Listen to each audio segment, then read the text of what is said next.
Some children will be in the classroom, possibly with masks on. Some will be doing online learning at home. Regardless of where your child starts the school year, you'll definitely want to have them prepared. Prince William and Kate Middleton accompanied their children to quote for new pupils at Lambrook School in Berkshire, England. It was a summer morning, and the whole of Kensington Palace was quiet. Parents were busy preparing their children for school, and that didn't exclude Princess Catherine. Remember Kate to be one of the working royals that value their children? And this time around, she wasn't doing less of what is expected from a mother. She was getting Charlotte, George, and Louis ready for school. But none of that prepared her for what would happen at the school. Stick around because this promises to blow your mind.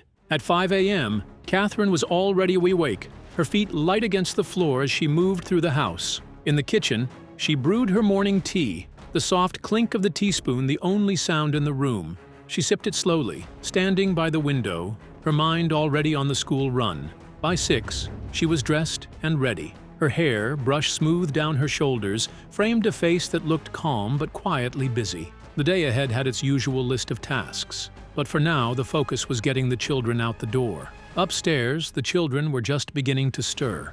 She moved from room to room, helping each one. George needed a reminder to button his collar. Louis had somehow kicked off his socks in the night and couldn't find one of them. Charlotte was already sitting up in bed, rubbing her eyes, her school jumper folded neatly beside her. Catherine helped her into her uniform, smoothing the lines and tying a dark blue ribbon into her daughter's hair. Careful not to pull too tight. Everything had to be just right. Breakfast came next, a quick bite between combing hair and packing bags. Catherine glanced at the clock often. By 7:15, everyone was ready. George had his lunchbox. Louis wore clean shoes, and Charlotte was double-checking her reading folder. Catherine gave each one a final once-over and then guided them toward the front door.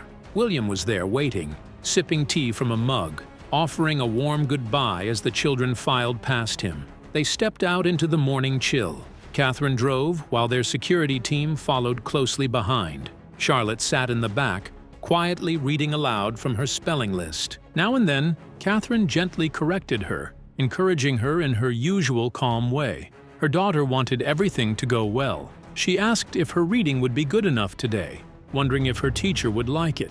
Catherine reassured her as best as she could, knowing how much effort Charlotte had put in. When they reached Thomas's Battersea, the schoolyard was already filling up. Princess Charlotte arrived for her first day at St. Thomas Battersea in London.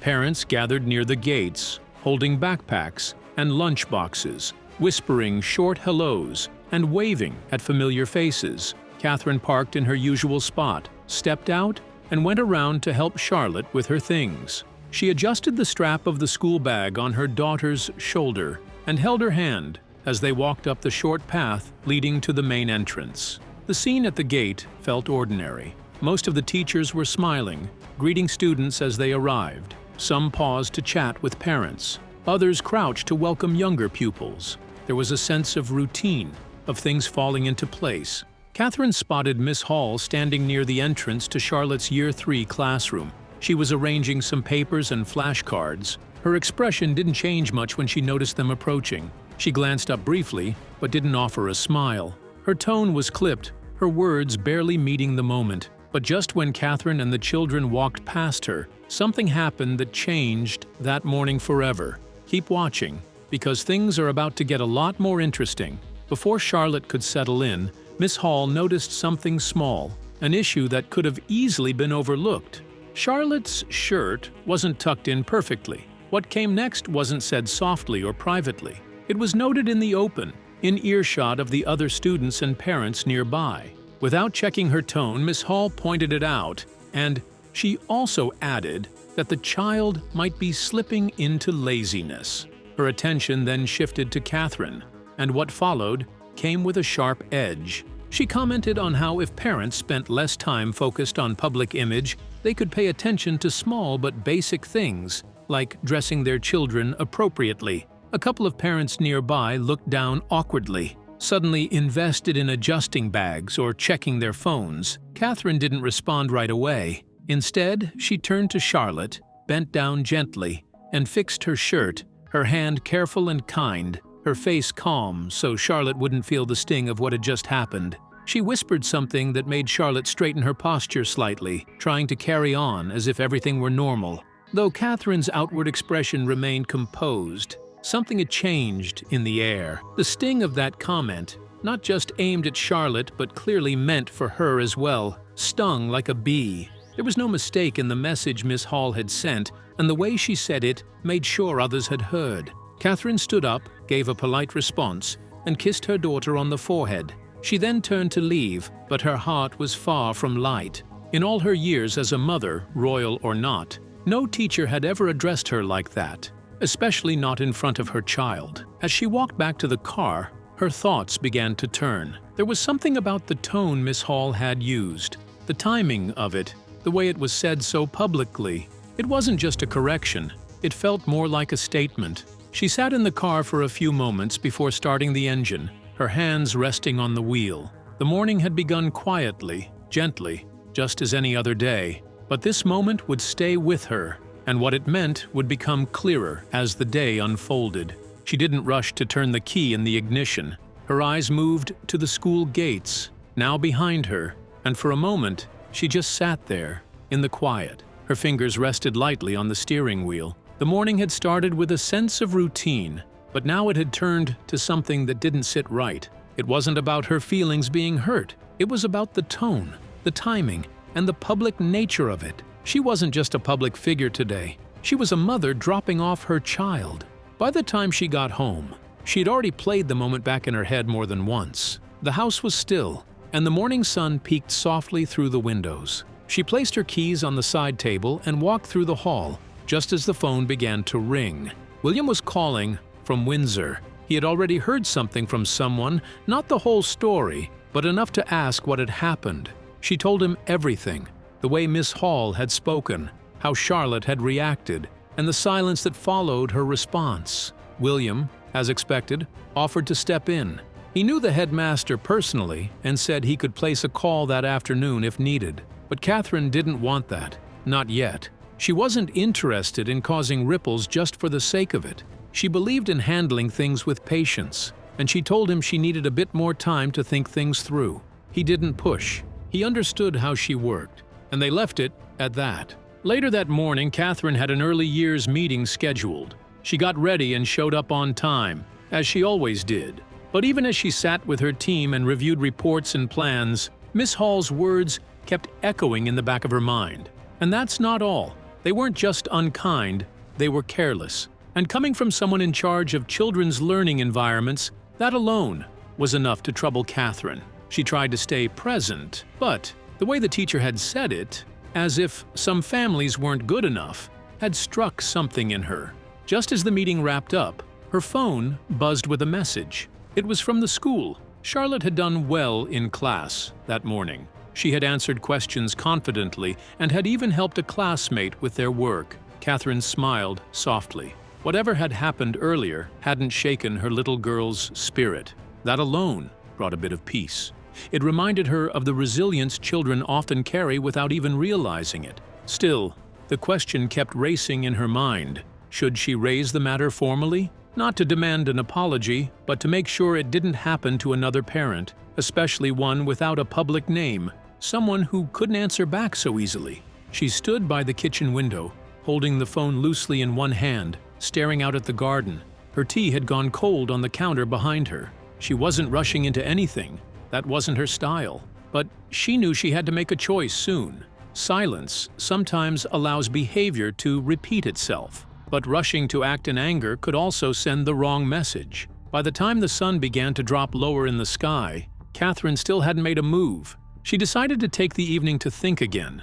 Tomorrow would bring clarity, or at least she hoped it would. And something about the way the day had played out made her feel that this wasn't just about one teacher or one awkward moment. It might be about something bigger, something worth paying closer attention to. As the evening came, with the chatter of her children filling the house again, Catherine quietly made a mental note. The decision hadn't been made yet, but it was coming. And it wasn't just about what had already happened, but about what needed to happen next. What would be the next move? Keep watching to find out. After dinner was cleared and the kids were settling into their night routines, Catherine took a moment to breathe. She went into the study and sat quietly for a few minutes, thinking back over the last few hours. The way Miss Hall had behaved in front of other students and staff still didn't sit right with her. After going back and forth in her mind, she finally picked up the phone and made the call. The headmaster, Mr. Jonathan, answered directly. She explained what happened in the morning, calmly walking him through the way Miss Hall had spoken and the tone she had used. Mr. Jonathan listened without cutting her off, making sure he understood every detail. He didn't brush anything aside or make excuses. Instead, he assured her that he would speak directly with Miss Hall and that the school took these things seriously. The following morning felt noticeably different. As Catherine walked Charlotte to her classroom, a different teacher was waiting at the entrance. This time, the greeting was warm and pleasant. There was no tension in the air, no tight-lipped glances or awkward moments, just a soft voice welcoming Charlotte into the day. Catherine nodded with a gentle smile and walked back to her car, feeling just a little more hopeful. It didn't fix everything, but it showed that something was moving in the right direction. Not long after that drop-off, Mr. Jonathan found Catherine just as she was about to step back into her car. He approached her with a kind look and apologized again for what had happened. He said he had already spoken with Miss Hall and reminded all staff about how they interact with both students and parents. He wanted her to feel that the school remained a place where her child was safe, not just physically, but emotionally. But good intentions don't always mean smooth sailing, and what happened next will leave you speechless. Later that week, just as Catherine thought the air was beginning to clear, something else happened. That morning she had taken Charlotte into the classroom herself because she had something to hand over to the assistant. As she bent to adjust Charlotte's shoe near the reading mat, Miss Hall walked past and muttered something under her breath. It was just loud enough for Catherine to catch. The words weren't shouted, but they carried a sting. Something about how some parents couldn't handle their own kids, yet wanted to be seen as perfect. Catherine straightened up slowly. Her heart didn't race, she didn't snap, but her voice, though calm, was firm. She stood directly in front of Miss Hall and told her in clear words that whatever personal frustration she might be dealing with, it wasn't okay to let that spill out on a child, especially not hers, especially not at school. A moment of silence followed. Another parent, standing nearby, had heard the entire thing. That parent stepped closer and showed support, nodding and backing Catherine's words. Miss Hall didn't respond. She simply turned and walked away, without saying anything else. It wasn't a victory, and Catherine didn't feel triumph. She only felt the weight of having to speak up again, something she had hoped wouldn't be necessary after the first incident. By the afternoon, the situation had reached the school office. Mr. Jonathan was informed quickly by his staff, and by the time the final bell rang, he had already called Miss Hall into his office. What came out of that conversation was something Catherine wouldn't have predicted. Behind the coldness and the careless remarks, Miss Hall had been quietly going through a storm of her own. Personal challenges, heavy ones, had started to affect her performance. She hadn't meant to take anything out on the children, she explained, but her mind wasn't in the right place. Mr. Jonathan listened to her too, just as he had done with Catherine. He knew that while compassion had its place, it couldn't come at the cost of a child's comfort or a parent's trust. The school would have to handle things carefully. He thanked her for her honesty, but made it clear that boundaries had to be respected, no matter what. As the day closed, and Catherine tucked Charlotte into bed that night, the little girl smiled softly and whispered about her new storybook. Catherine nodded along, listening closely, but her mind kept drifting back to the classroom, to the look on Miss Hall's face, and to how many children might have been quietly affected by an adult's unspoken pain. She didn't want to be unkind, but she also knew she couldn't ignore patterns. It wasn't about winning anything. It was about protecting what mattered. And even as she cleared her teacup from the table and turned off the kitchen light, she knew that tomorrow might still bring another episode in this growing drama. Not everything had settled. Not yet. Miss Hall had been absent from school for several days, and though no official statement was made, word quietly spread among the staff and parents that she had been asked to take some time off, not in punishment, but in compassion. Her behavior toward Charlotte hadn't gone unnoticed, And while some felt it was out of character, others said the tension had been building for weeks. Still, the school did not want to add fuel to the fire or create drama. Catherine, for her part, remained calm and thoughtful throughout, never using her position to escalate the matter. She had handled everything with her usual grace, but even she knew that behind every sharp word, there was usually something deeper. That understanding guided her next step. Without announcing it, Catherine did something that will surprise you. Keep watching because the story is just getting interesting.